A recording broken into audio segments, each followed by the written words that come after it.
Hey, it's Scotty.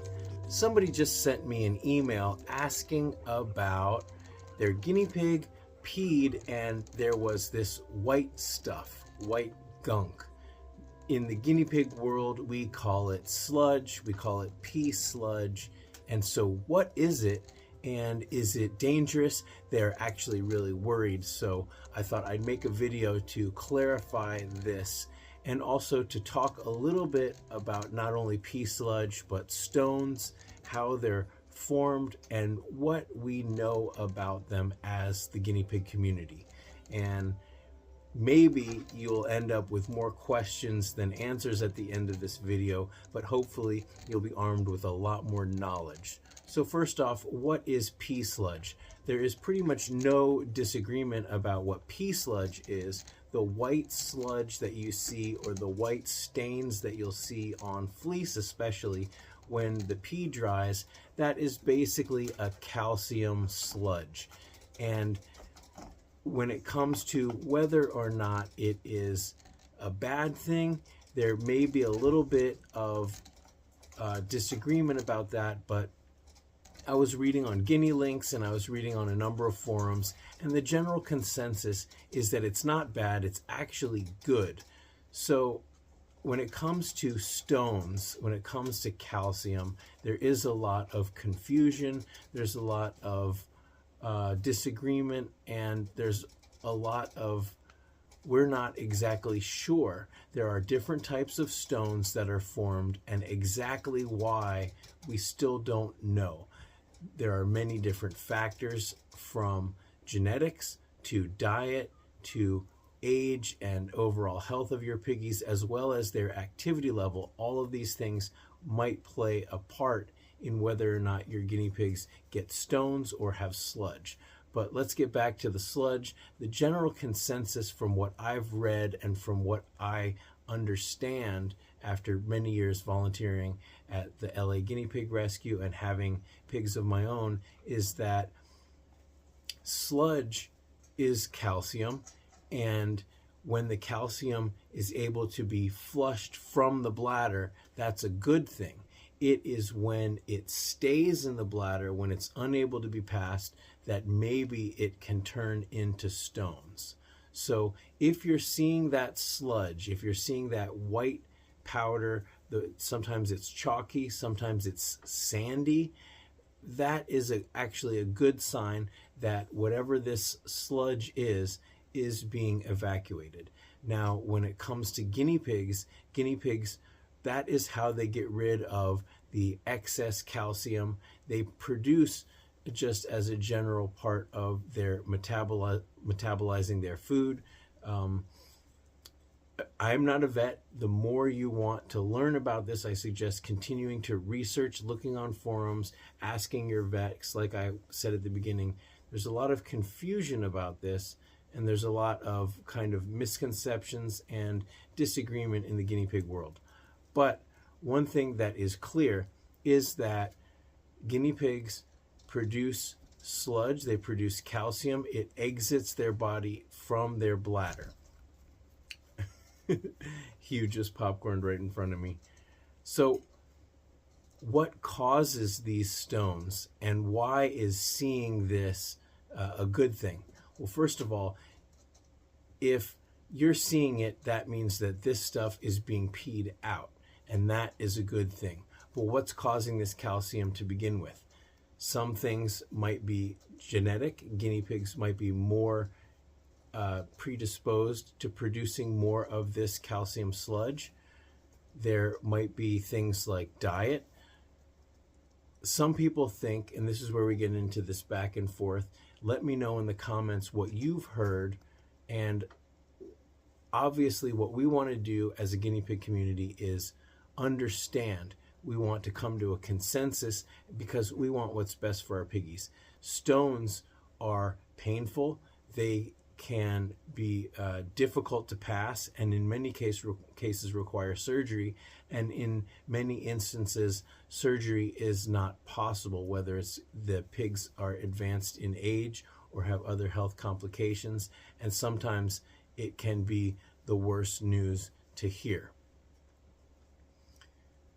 So when it comes to the disagreement about how stones are formed, some people think that a high calcium diet can cause stones. Other people have said that it's not the stones themselves, but it's the oxalates that in the diet create the stones from the calcium. And then there are other vets and other people who say that it has nothing really to do with the calcium and the oxalates, but it's more to do with nitrates in the diet. I read an extremely interesting article by Eva Stovels, who is a vet, I believe in the Netherlands. She has published a study, and this study talks about how, based on her experience with her own guinea pigs, that it is the nitrate high vegetables rich in nitrates that contribute to the stones. And when you remove vegetables with high nitrates, and this is where this can go against some of what we think is good for our guinea pigs, but high nitrate vegetables are often those really dark leafy greens. But in her experience, she has not limited the calcium, but limited these dark leafy greens. Now, some of them may have higher calcium, like kale, spinach, things like that, but it's the nitrates that are causing these stones. So there's a lot of mixed messages. One thing that we do seem to know is that hydration is important. Hydrating your piggy, making sure that they have enough water, that they are active, is going to allow their bladder to fill, and the activity is going to allow some of this sludge to pass. If that sludge is passing, then it's not sitting in the bladder, potentially to form stones. Another factor is vitamin C. In guinea pigs that are prone to stones, an excessive amount of vitamin C may help to contribute to stone creation. So I had this conversation with one of the vet techs at the Exotic Animal Vet Center, and I was saying, well, if excess vitamin C causes stones, then should you limit the vitamin C? And then they're saying, well, then that can cause scurvy. And if you limit the calcium, then that, especially in young guinea pigs, then that could prevent their ability to grow and to develop strong bones. And the same for all of us at every age, we need calcium.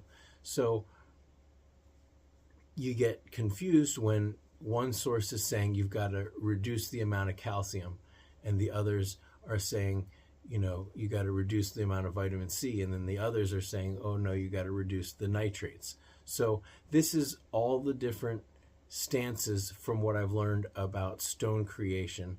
And my understanding, what I think you should do is, I wouldn't necessarily limit calcium to such a degree, but I would not, there's certain vegetables that may be high in calcium that you don't want to give in excess.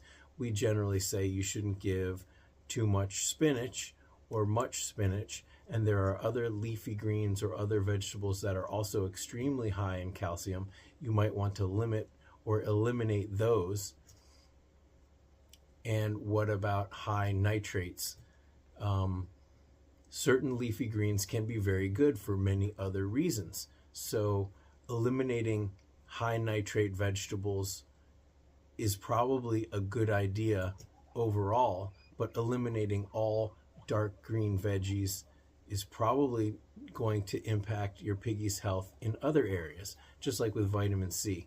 If you have a piggy that is prone to stones and you cut out extra vitamin C, or you cut out vitamin C from their diet, then they could end up getting scurvy. Vitamin C boosts the immune system. It could hurt their heart. It could hurt their overall health. So everything is in moderation, and it's hard to know where to come down to it. And when you take a step back, oh, what should I do? What should I do? Some pigs just seem to be more prone to stones because of their genetics. For instance, Ron, he was forming stones. He formed a stone. We had the surgery, We got the stone out, and then less than 2 months later, he had another even bigger stone. Yet these guys eating the exact same thing are not producing stones. Popeye produced a different type of stone, and that was extremely heartbreaking. But overall, these guys have not produced stones. If these guys were producing stones, then there would be painful urination. There might be blood in the urine. They lose weight rapidly. One of the most important things to do is pick up your piggies every day, look at them every day, notice any changes in behavior. And it's not one of those things that you're not going to notice, because piggies will be in pain. So when I take a step back and I say, okay, was it diet? Was it activity level? Or was it genetics? Some piggies are more active than others in general. I said at the beginning, my disclaimer was, you might be more confused by the end of this, but what should we do? So I think we should do what we always do. We should try to give them a balanced diet.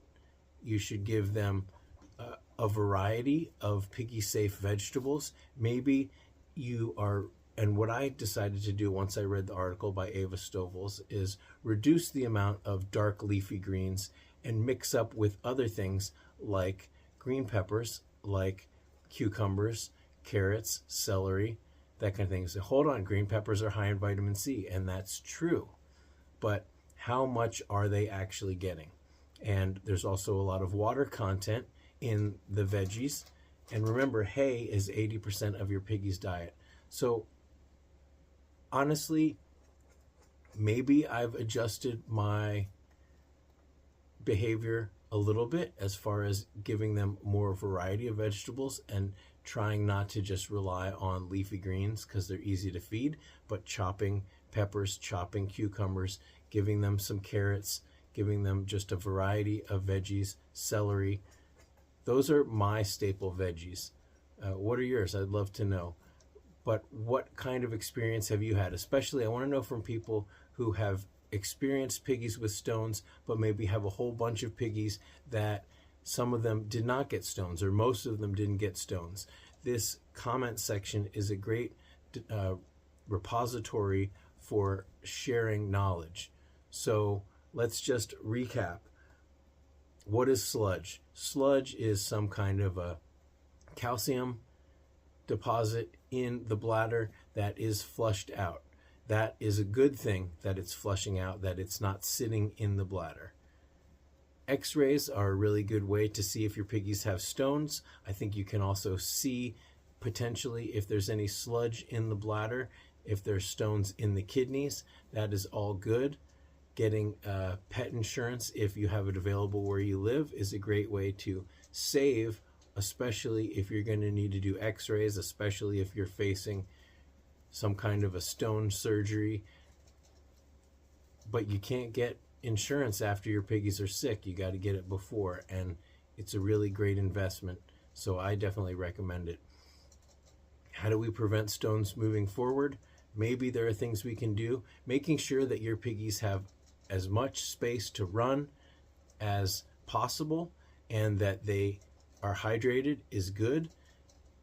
If your piggies like vitamin C, if they also are able to drink from a syringe, giving them fresh, clean, filtered water through a syringe, even if they drink as much as Nate or any of these other piggies, that's always good. A good treat. Oh, it's nighttime. It's time to go to bed. So let's wrap this up. Keeping your piggies hydrated, giving them a lot of space to run, paying attention to any changes in behavior, getting your piggies regular checkups, and hoping for the best. Should we limit the calcium? I don't know. Should we limit the nitrates? I don't know. It seems like it. But I don't know about limiting calcium. I don't know if foods that are higher, that have alfalfa instead of timothy, can contribute to stones or not. It doesn't seem to be the case from an anecdotal point of view from what I have seen. So let me know what your experience is, and maybe we can learn a little bit more and continue this conversation in the comments. I hope that I haven't confused you. I hope that instead we sort of have a little bit better understanding of where to move forward with our learning and our research. So we've got the nitrates, we've got high calcium, we've got vitamin C, hydration, activity. These are all variables in, and genetics. These are all variables in the possible production of stones. But sludge, that's the one thing I think we can agree on, is that when you see it, it's being evacuated. Does that mean your piggy might be more prone to stones? Maybe.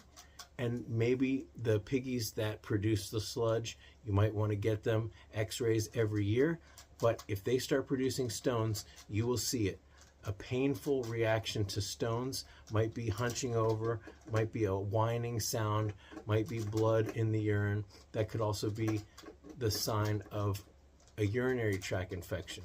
But bottom line, paying close attention to your piggies, picking them up every day, noticing their behavior, noticing any changes in behavior, and learning about common illnesses. So I have an entire guinea pig care guide with a common illness page. There is an entire playlist about common illnesses. I will put that here, as well as the links to my care guide. And I really am curious what you guys think in the comments. So let's continue it there. Until next time, thanks for watching.